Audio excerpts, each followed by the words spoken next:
The Witch, the Cyborg, and the Stars. Millie was an immortal witch, older than the forests, older than the wind. She had seen kings rise and kingdoms fall, but Millie stayed the same. Aww. She never parted with anything that did not come back. Each night, she gazed at the night sky. The stars glittered, stretching across the horizon. She never wondered how they came to be. She So just cute. thought that it was beautiful. And that was enough. Driven by a fleeting boredom, Millie decided to chase after a rainbow. It stretched NIJISANJI. across the sky, bright and strange. At the end of the abyss, she found him. Laying on the grass was a man whom she did not know. Yeah, he looks so cute His there. arms, He's so shiny baby. metal, but with the kindest eyes. It looked as if he'd stumbled out of a different time. Immortality had taught Millie not to be easily surprised. Vulgar, he said. Millie held his hand, cool and smooth, but warm somehow. They became friends. Aww. They cooked together and burned everything. They proceeded to go on a little expedition Play to a it up. different place full of fantasies. Vulgar called them adventures. He never completed any, except one. Wait, what? Vulgar showed her movies, a technology from the future. Stories on a softly glowing screen. Oh my god. Millie thought it was magic. They laughed, they cried, they analyzed. To her, every day felt new. To him, every day felt full. Damn straight. Their little world soon expanded. Soon, they made new friends too. Vulgar came home one day, Oh accompanied by a no! friendly dog. Then, a quiet little sheep. The seasons changed, but they stayed together. Warm meals, shared stories, a gentle kind of forever, Oh a my quiet, god. enduring happiness. Then one morning, Vulgar moved a little slower, his No! glow a little dimmer. I'm just tired, he said, with a small smile. Oh shit. Millie believed him. She didn't see anything more than the tiredness in his fading light. Oh. Worried gnawed at Millie. She saw her friend change every day. One day, she packed the bag. Her movements hurried, almost frantic. They are sages, she said. Old and wise. They might know what to do. Vulgar hesitated for a mere second or two. Then, he nodded. That sounds like an adventure. And he smiled, not with hope, but with a quiet ache of someone who already knew that this would be his last one. The dog joined them.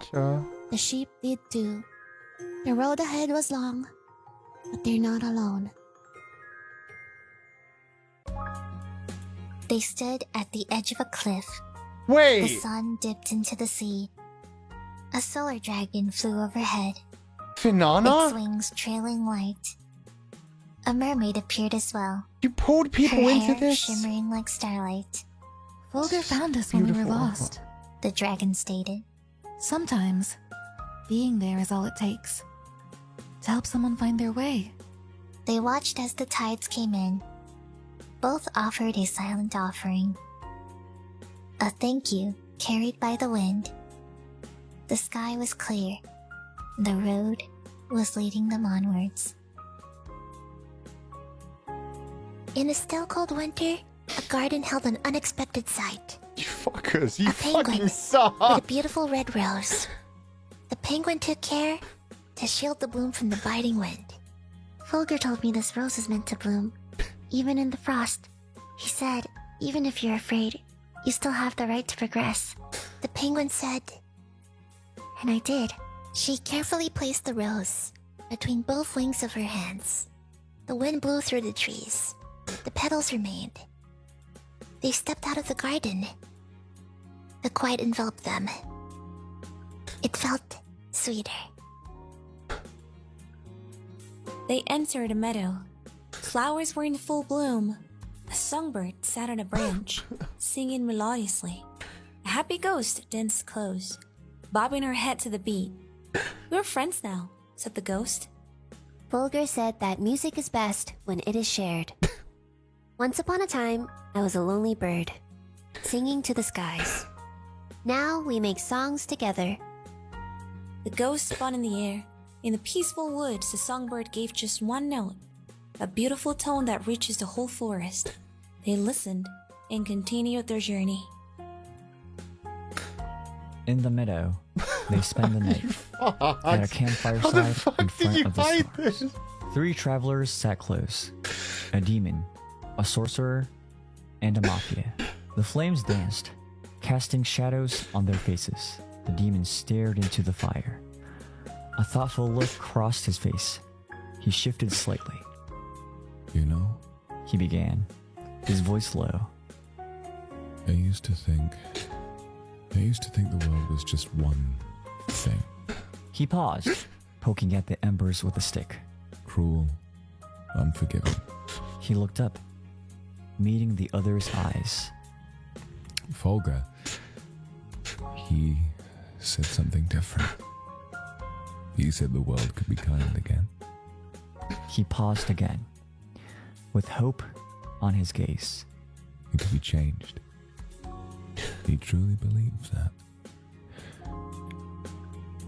And so did I. The fire crackled, and the stars shone above. As they continued their journey, Fulgur grew quieter. Millie filled the silence with stories, tales he used to laugh at. Now, he only just smiled. She clung to the hope that she was just tired, and hurried their steps a little faster. They arrived at a school, a place of light and shadow, where day met night. The sun and the moon were woven into its very walls. Of the game's students, played in groups, one spoke up, Fulgur is the one who summoned us here. said the moon student. He said that it's more entertaining when everyone is involved. He said to us that it is all right to be different. Said the sun student. These are the words that I cherish deeply, and forever will, no matter what the future holds for me. Their laughter filled the air as the journey moved on. They met a small group on a grassy slope. An ex-hitman, a healer, an ace, and a cleric. They knew them from somewhere.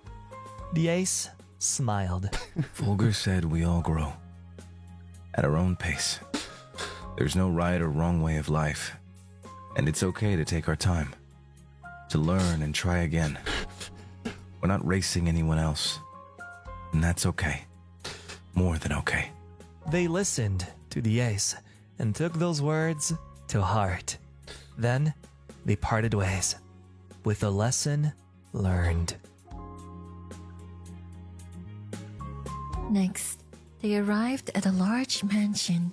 It was scary from the outside, but the inside felt kind. The bodyguard spoke. People get scared. But Fulgur saw through our silence. He said, being soft does not mean being weak. He stayed, even when it was not easy. The house was not scary at all. It felt warm. It gave a sense of being appreciated. They had tea with the residents, and soon they left the warm house, carrying a new understanding of strength and gentleness. A place was being built, and they found 4 young men debating over who is to dip the brush in the paint. We are still in the process of Debut developing, month, man. A man said. but Fulgur said that we will not get all the answers at once.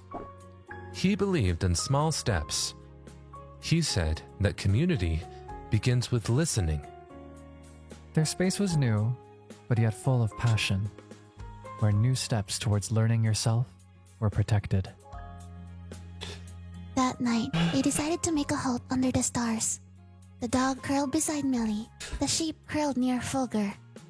Millie stared up at the sky. "I like the stars," she said.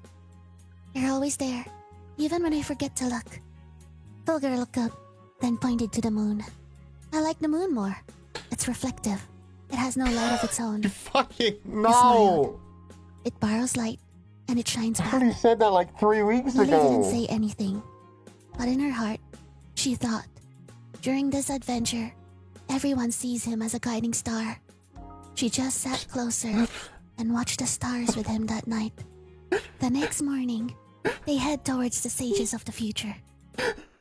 Morning came. They arrived at the first sage. I am the sage of Ah, righteousness. you fuck! Lily moved closer, holding hope, like it was the only thing that could save her. Can you save him? The sage stared at Fulgur with a long and unbroken gaze. There's no way I can prevent what is going to happen, He stated. but I can tell you what you have done. He approached Fulgur and put a hand on his chest. You provided light to those in the dark before they could even ask. You gave a platform to the voiceless. You remained selfless even when your work was not noticed. That's already more than many will achieve in a whole lifetime. You taught others that strength is not always about being seen. It's about showing up anyway. Fulgur's lips opened slightly, as if he wanted to answer, but no words came. The sage bowed his head. You were enough. You always were. They left quietly and continued on. By midday, the second sage was located. I am the sage of happiness. Of course Lily you asked the fucking sage, are. Is there still time? Her voice was smaller now. The sage knelt beside Fulgur. He took his hand, not as a sage, but as a friend, who has been through what Fulgur had gone through. Time isn't just years, months, or seconds. It's about how much you lived. He smiled, but it was a sad smile, a rare sight to see on his face. You made people feel happy and have something to look forward to.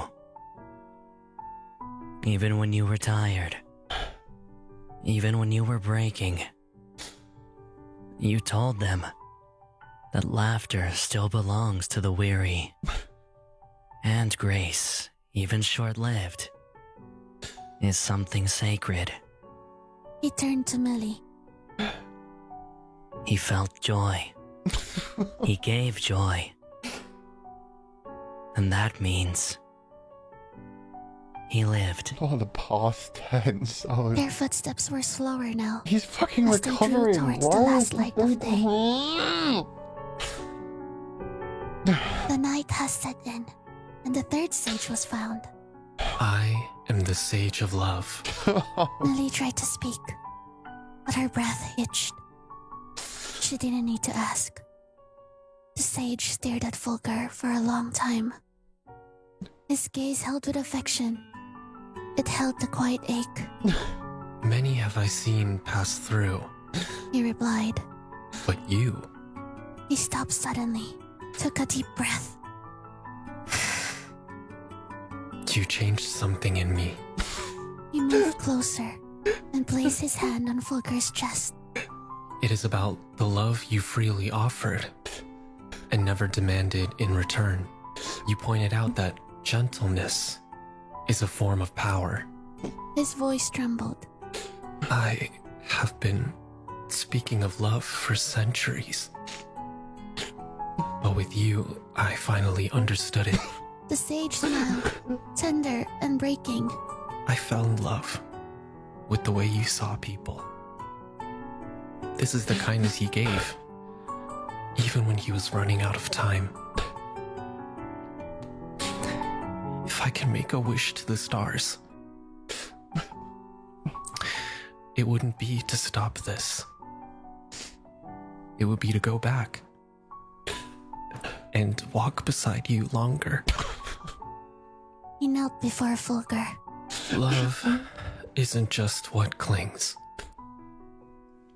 It's what remains and grows even after goodbye. Fulgur lowered his head And for the first time, he cried. Not for fear, You! but for Fuck being you. seen. Lily reached for his hand, and finally, she cried too. The sage stepped back quietly, and the grove fell still. The moon was rising behind them. It was the last time with the sages. And ahead, the moon shines bright.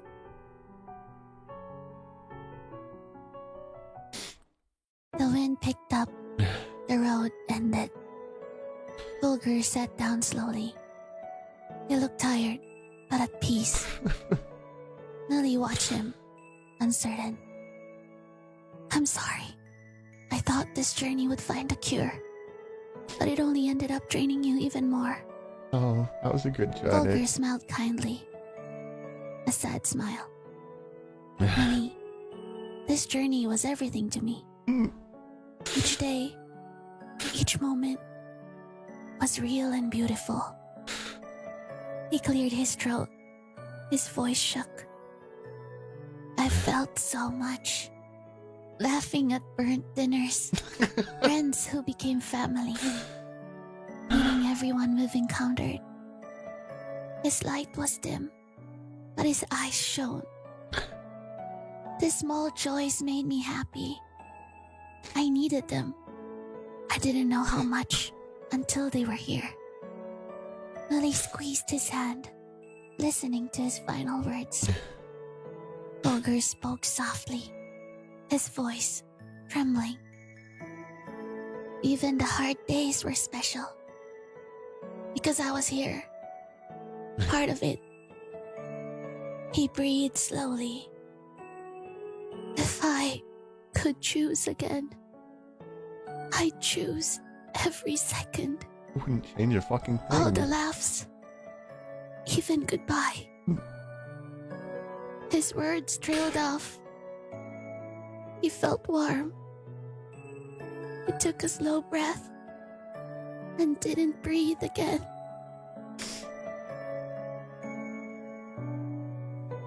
A soft glow rose from his chest. Fucking Scholar! It a soft orb.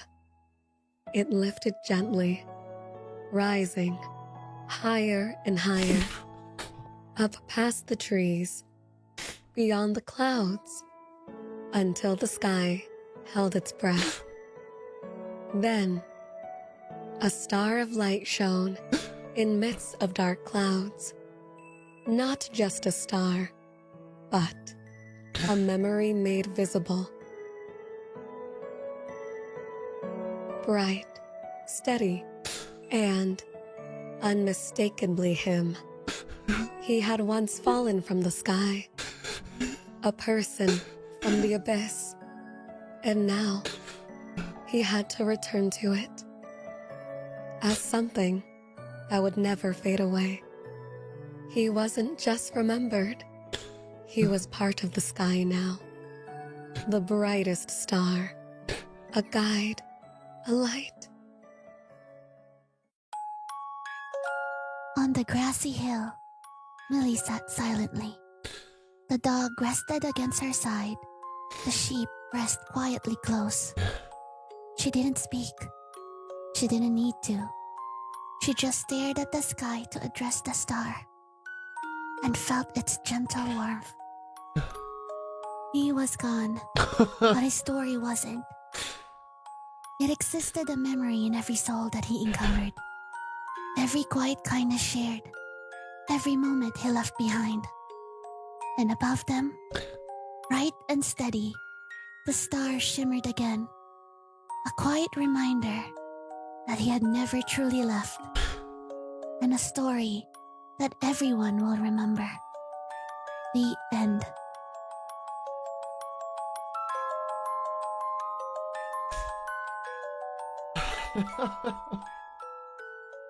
Well, okay. But thank you guys so much for being here.